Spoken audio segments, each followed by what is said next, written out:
Kuphupha umuntu lophilako ashonile.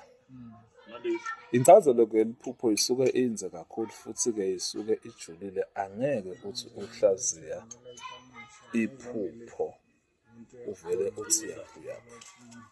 Njengoba-ke emandla emimoya lesembathile ingalingani, kanjalo nokuboniswa kwethu angeke kufane.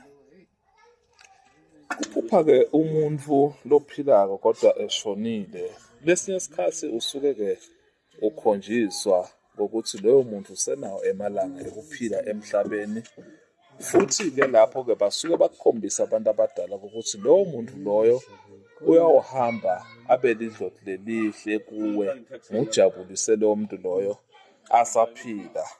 Kwenzelwani-ke lapho? Kwenzelwa mhla sithela abuye nawe akwazi ukukwenzela-ke lokuhle, ngoba umuntu kuyenzeka angabe wakini, kuyenzeka abe wakini, kodwa abuye kuwe abe lidlozi lelihle.